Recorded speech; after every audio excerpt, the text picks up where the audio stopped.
I appreciate you joining me today. Hope you're doing well. We're going to be looking today at when Jacob and Esau meet. We're picking up where we left off yesterday.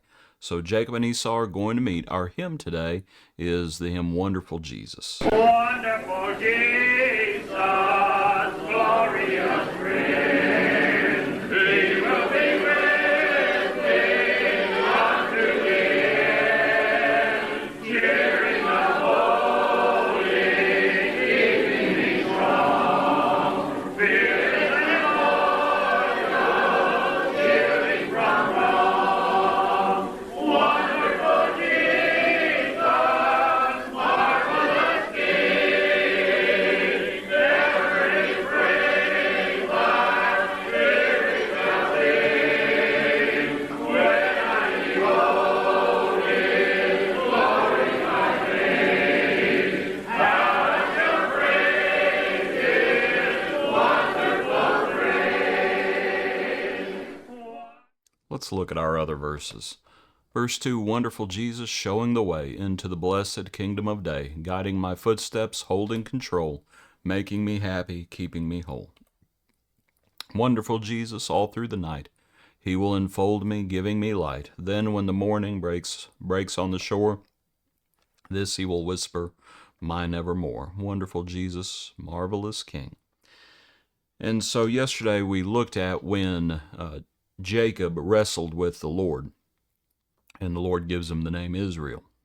There as Jacob was all alone, and Jacob was so afraid of meeting Esau, as Esau was coming with several hundred men. And so when they meet in Genesis 33, we have this account. Verse 1, Now Jacob lifted his eyes and looked, and there Esau was coming, and with him were 400 men. So he divided the children among Leah and Rachel and the two maidservants. And he put the maidservants and their children in front, Leah and her children behind, and Rachel and Joseph last. And then he crossed over before them and bowed himself to the ground 7 times, until he came near to his brother. But Esau ran to meet him, and embraced him, and fell on his neck, and kissed him, and they wept. And he lifted his eyes, and saw the women and the children, and said, Who are these with you? So he said, The children whom God has graciously given your servant. And then the maidservants came near, they and their children, and they bowed down. And Leah also came near with her children, and they bowed down. Afterward Joseph and Rachel came near, and they bowed down. Then Esau said, What do you mean by all the company which I met? And he said, These are to find favor in the sight of my Lord. But Esau said, I have enough, my brother, keep what you have for yourself. And Jacob said, No, please, if I have now found favor in your sight, then receive my present from my hand, inasmuch as I have seen your face as though I had seen the face of God, and you are pleased with me. Please take my blessing that is brought to you, because God has dealt graciously with me, and because I have enough. And so he urged him, and he took it. And we'll go ahead and pause there. You might be familiar with this account, but I was thinking about the Beatitudes. And, there in the Gospel of Matthew, as you have the blessings, which is what the word Beatitudes means. And there is it in Matthew chapter 5. Yeah, Matthew chapter 5 verses, and it's just as the Sermon on the Mount begins. And you have a number of different ideas there. But I was thinking about here is Jacob and Esau. The last time they had seen each other, Esau was threatening, he really wanted to kill Jacob.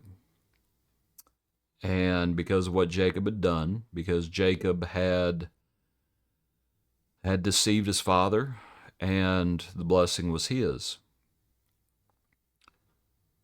But here, as we look at the account, I was just thinking about as they embraced, and the beatitude, blessed are the peacemakers. Jacob, here in the account, and it's earlier in chapter 32. In chapter 32, he says, and I guess I can put it on the screen, can I? In chapter 32, around verse 9, he's praying. And he asks for deliverance from Esau. And so notice verse 13. He lodged there that same night and took what came to his hand as a present for Esau his brother. And it's anything born that night. And I mean, he has flocks and flocks and flocks and flocks. He has all sorts of animals. And the Lord's hand was probably in all this as well. And so all of this is being given as a gift to Esau. And so we might think about blessed are the peacemakers. And there are proverbs about how a gift turns away wrath and such things as that. And that the Lord calls us to be peacemakers. Blessed are the peacemakers, for they shall be called sons of God. And so when Jacob and the family come and they bow down multiple times, and they are suing for peace, blessed are the peacemakers. So then Jacob and Esau meet face to face, and what do? Verse 4, Esau ran to meet him, embraced him, and fell on his neck and kissed him, and they wept. You know, as you think about them weeping, and there's something to be said. It's the thing of the Beatitude, blessed are those who mourn, for they shall be comforted. There is so much water under this bridge. So much happened in years gone by. And when they finally see each other, and they just hold on to one another and just cry. And there's probably a lot of different emotions going on right now between Jacob and Esau. I think they are rejoicing to see one another. There might be tears of joy, but also tears of things that were said and done in years gone by. And I'm not saying Jacob should not have tried to get the blessing. That's not my point. Just that it is an emotionally charged situation, and they just cry on each other. But then also I was looking at the account again, and I was thinking about the Beatitude, blessed are those who hunger and thirst for righteousness. We've made this point before, but it's an important point to understand. You know, when you have this back and forth between Jacob and Esau, Esau says in verse 9, when Jacob says, basically, take my gift, Esau says, I have enough. And then later on in the account, Jacob says that he has enough as well. Let's see if I can find it. Yeah, here in verse 11.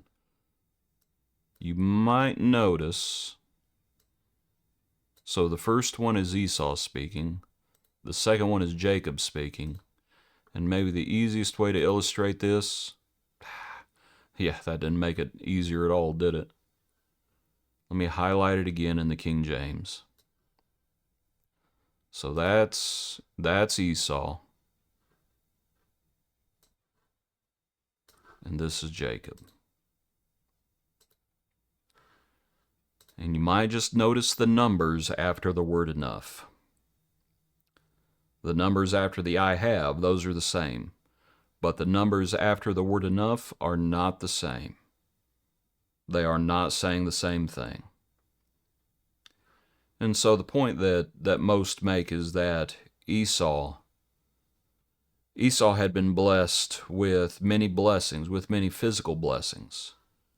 But the word Jacob uses is the word basically that means all. Jacob has the physical blessings, but also the spiritual blessings. Now, what I was thinking, though, and I hadn't really thought about this before. You know, if you're ever at a restaurant and someone offers to pay a bill, and you know, when the person says, "Oh, no, I can pay it. I'll pay it." You know, and you have that back and forth. No, and how emphatically the person tries to tries to pay it, or how emphatically the person, how intensely the person, if that's the right word, in addressing the gift, how emphatic the person is, says a good bit about the person. See, Esau is one of those interesting characters in Scripture, and that we know what he was like when he was younger. And here, it's easy to say, well, I think everything's, I think everything's good now.